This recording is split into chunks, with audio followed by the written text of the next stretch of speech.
গেল কয়েক মাসে বাড়তি দামে বিক্রি হচ্ছে ডিম ও মুরগি। বর্তমান বাজার পরিস্থিতি কি, সে খবরাখবর রাখছেন আমাদের সহকর্মী কিশোর জান। আমরা এখন বাজার পরিস্থিতি জানতে সরাসরি যুক্ত হচ্ছে তার সঙ্গে।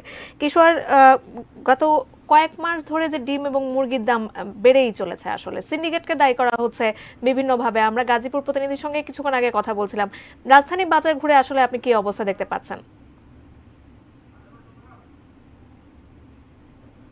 এই মুহূর্তে আছে আসলে কারণ বাজারের যে মুরগি আড়তটি আছে সেখানে, এবং আপনিও যদি বলছিলেন যে আসলে বিগত এক মাস ধরেই কিন্তু মুরগি এবং ডিমের বাজারটা প্রচন্ড রকম অস্থির।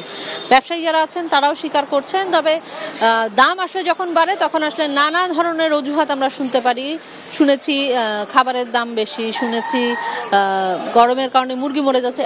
আসলে প্রকৃত কারণ আবার অনেকে এটাও বলছেন যে আসলে কিছুই না হয়তো বা সিন্ডিকেটের কারণে, যেহেতু ধাপে ধাপে আসলে জিনিসগুলো শহরতলিতে ঢোকে এবং শহরে ঢোকে, সেইভাবে আসলে দামটি বাড়ে। যিনি ব্যবসা করেন তার থেকে আসলে একটু জানতে চাই, ভাই মুরগির বাজারে আসলে বর্তমানে কি অবস্থা যদি একটু। গত সপ্তাহে মুরগির বাজার একটু বেশি ছিল, এই সপ্তাহে অনেক কমে গেছে। গরমের কারণে অনেক মুরগি মারা যেতেছে। যেমন আজকে আমার 40 থেকে 45 হাজার টাকা মুরগি কমছে। কত কমছে ভাই? গত কেজিতে 40 থেকে 50 টাকা কমছে। তাইলে আপনারা এখন যে বিক্রি করতেছেন মুরগি কত করে ছাড়তেছেন?